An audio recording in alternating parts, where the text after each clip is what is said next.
Assalamualaikum warahmatullahi wabarakatuh.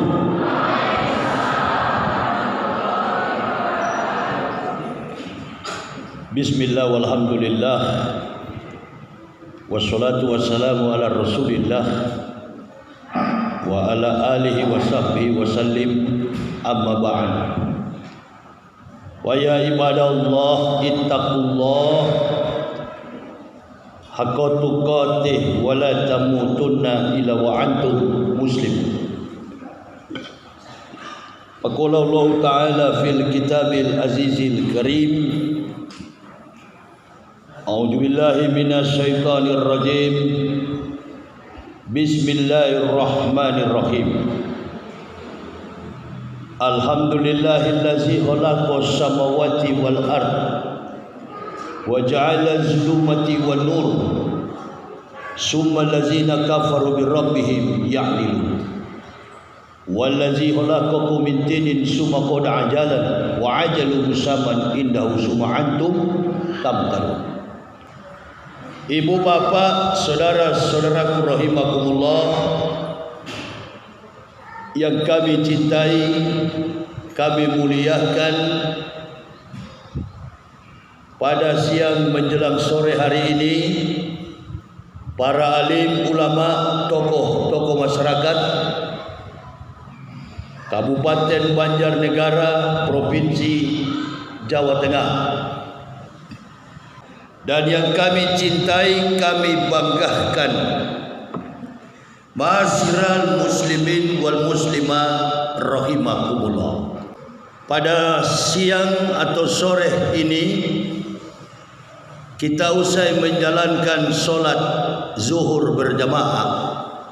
Agenda yang kedua dalam prioritas kehidupan kita umat manusia adalah solat 5 waktu. Wa ma khalaqtul jinna wal insa illa liya'budun, ditambah dengan perintah Allah kepada jin dan manusia sujud. Sehingga ada perbedaan antara Islam dengan agama-agama yang ada di dunia ini. Mana perbedaannya? Islam mengajarkan manusia untuk taat kepada Allah, solat 5 waktu, dan setiap rangkuman risalah, referensi, kajian daripada keseluruhan 6.666 ayat atau 114 surat dalam Al-Quran telah menerangkan bahwa keseluruhan kesimpulan daripada Al-Quran itu adalah suratul Fatihah, Al-Fatihah. Di sana dikatakan alhamdulillah Rabbil alamin, segala puji bagi Allah, Tuhan semesta alam. Perhatikan, bukan cuma agama. Saya tidak pernah mengkaji Islam itu dalam spesifik agama. Kalau ada yang mengatur kamu agamanya A, kamu agamanya B, kamu agamanya C, sampai agama X, maka orang tidak boleh lagi untuk masuk ke agama tertentu. Nah, ibu bapak dan saya artinya mengkaji Islam itu beda. Atau komitmen kita beragama Islam itu beda. Ibu bapak dan saya mendapatkan Islam itu tidak sama. Coba kalau orang yang sudah Islam dari kecil, apalagi Pulau Jawa ini. Pulau Jawa ini mayoritas penduduknya, Pulau Jawa ya, Islam. Jadi kalau ada nama Suhartono, Tugimin, Tukijo, lalu agamanya bukan Islam, ini berarti produk murtad. Betul apa betul? Di mana-mana orang Islam itu dalam dan luar negeri identik dengan Islam. Tadi saya tidak zuhur di sini, zuhur di masjid kecil di kampung sebelah. Kami di perjalanan, Allahu Akbar, Allahu Akbar, Saya bilang istri, kita sholat di sini saja. Begitu kami masuk, yang azan itu sekaligus iqamah, dan yang azan dan iqamah sekaligus bertindak sebagai imam. Wah, luar biasa ini. Mayoritas Muslim, luar biasa Banjarnegara ini. Dan ini penyakit yang sekarang. Tema daripada kajian kita siang ini, prinsip tauhid di tengah fakta globalisasi. Kalau bicara tentang prinsip, berarti ketika kita mengucapkan la ilaha illallah Muhammad Rasulullah, kita adalah Muslim. Bukan cuma Muslim, kita adalah mukmin. Mukmin sama Muslim, jangan ikut-ikut seperti kajian saya. Ini bukan ahli kaji ya, bukan ahli ilmu saya. Tak mungkin orang dari kafir jadi ahli ilmu Islam, mustahil. Tapi saya mempelajari kata Muslim dengan kata mukmin, jauh bagi saya. Mukmin itu adalah orang-orang yang pasrah, orang-orang yang berserah. Baina ahadin minhum wa nahnu lahu muslimun. Orang yang berserah. Yang berserah itu berarti pasrah.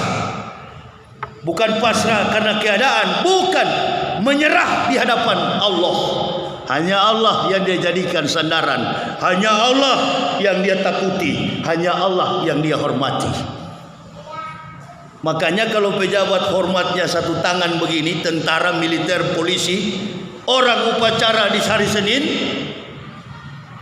itu Joko Widodo presiden orang Jawa Tengah kan, dia kalau bangun pagi sebagai seorang mukmin, sebagai seorang muslimun, dia hormat dua tangan.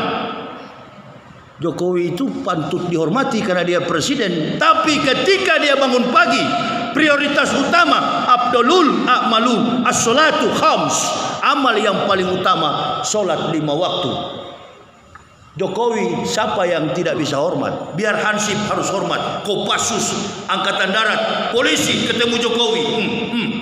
Pejabat daerah, pejabat pusat kalau ketemu Jokowi hormat. Karena dia adalah presiden. Nah, Jokowi hormat kepada siapa lagi? Dia hanya hormat kepada Allah. Rusaknya prinsip keislaman kita karena terlalu banyak penjilat. Dan saya tahu persis pertikaian peperangan yang terjadi di Timur Tengah sampai hari ini belum surut karena banyaknya kaum penjilat. Ibu bapak pikir tentara Israel itu semuanya Yudaisme agamanya. Ibu bapak pikir agamanya cuma agama Yahudi. Tidak.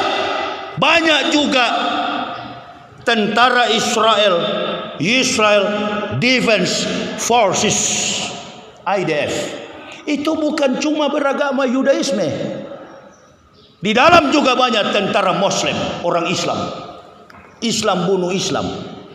Bagaimana konteks kehidupan sosiokultur, sosiopolitik, sosio-religion bertarung dalam satu kekuatan masyarakat yang begitu amburadul dari sistem pemerintahan setiap diutusnya Presiden Israel. Kebencian, iri, dengki terhadap Muslim luar biasa. Kemarin malam saya di Batur, daerah yang dingin sekali. Kebetulan saya kalau ceramah suka bikin panas,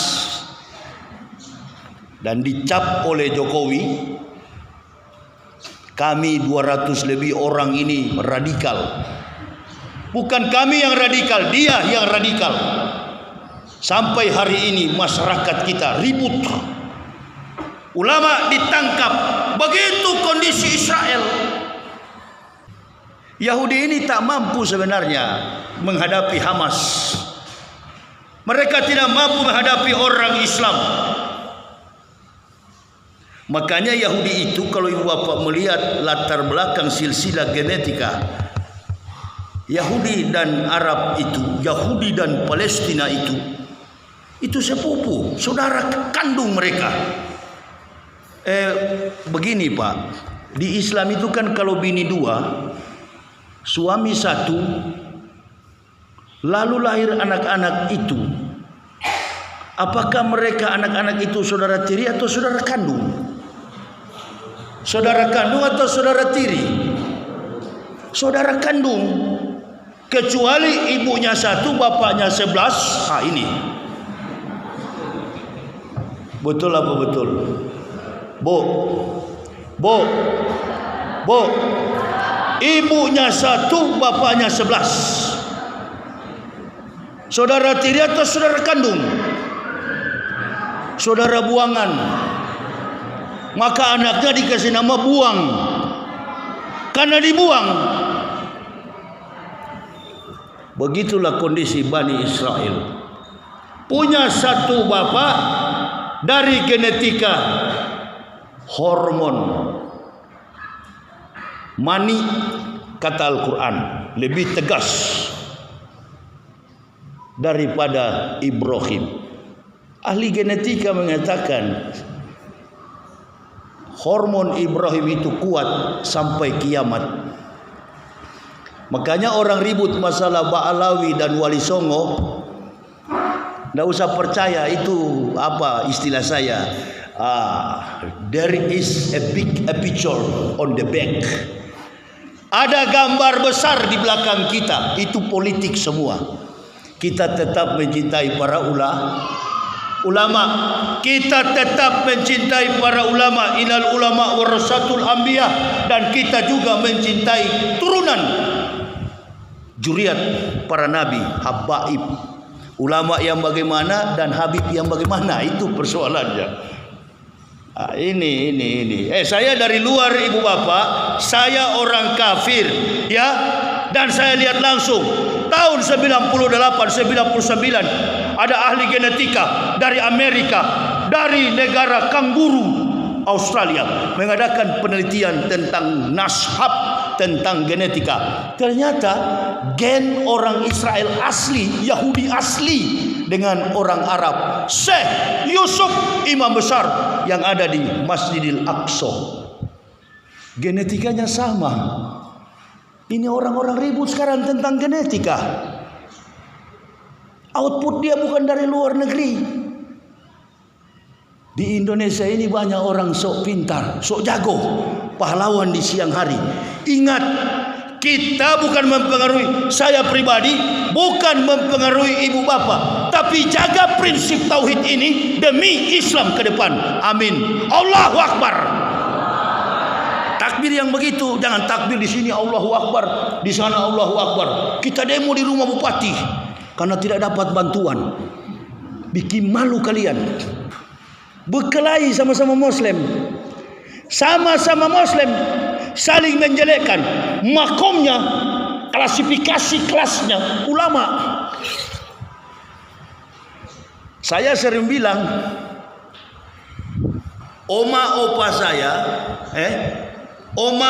saya tambah plus ibu bapak saya sudah meninggal dunia.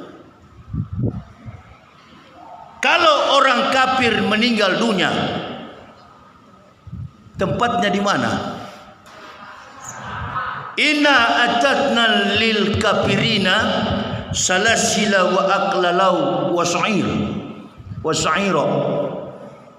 Kami sediakan bagi orang kafir adalah belenggu, rantai dan neraka yang menyala-nyala. Mereka masuk neraka. Orang Islam bagaimana kalau masuk surga? Jangankan di pintu surga, dari jarak 100 meter untuk menuju surga. Salamun alaikum bima sabartum. Itu kata siapa? Kata Ridwan kepada orang Islam. Salamun alaikum bima sabartum. Keselamatan bagi kalian wahai orang-orang yang sabar. Sabar dalam menghadapi masalah. Apalagi ini membawa-bawa kiai haji. Apalagi ini membawa-bawa ulama dibawa-bawa. Negara sudah tidak betul dalam mengurus masyarakat. Ulama diadu domba, divide et impera. Belanda pulang, kolonial pulang. Saya kira istilah ini sudah nggak ada dalam praktik hidup orang Indonesia. Terjadi. Beginilah kondisi yang ada di Timur Tengah. Jadi kalau orang tanya, Ustadz, kapan ini Palestina merdeka? Tunggu saja Prabowo jadi presiden, dilantik. Karena dia jenderal. Kita mau lihat baret merah ini, bisa nggak?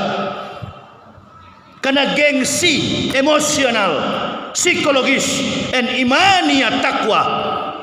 Orang Palestina itu bukan kepada Malaysia, bukan kepada Singapura, bukan kepada Qatar, bukan kepada Amerika, bukan kepada Australia. Emosional, kecintaan Palestina itu warganya terhadap Indonesia. Kalau Jokowi bisa merdekakan, di dalam negeri saja dia bingung sekarang. Dia bingung mau turun dari kursi presiden. Dibayang-bayangi oleh rasa takut, rasa bersalah. Begitu yang terjadi di Timur Tengah, sama-sama semua begitu. Di mana mayoritas Muslim hidup, insya Allah kafir terlindungi. Saya ini orang Manado Dari kecil saya sekolah di Manado sampai tumbuh dewasa. Siapa yang pernah ke Manado di sini tahu? Coba masuk ke pasar-pasar tradisional, pasar-pasar nasional. Masuk di pasar-pasar Manado, ibu bapak lihat orang Islam pakai jilbab. Semua pasar-pasar itu mereka kuasai. Dia jual minyak goreng, dia jual bawang putih, jual bawang merah, jual segala macam sembako dan cabai, sayur-sayuran, lain sebagainya. Di samping dia itu kepala babi. Mereka jual daging haram. Boleh ibu bapak nggak percaya sama saya, pergi ke Manado, pasar nasional, pasar umum. Nggak ada toleransi. Toleransi ada, tapi toleransi kebablasan.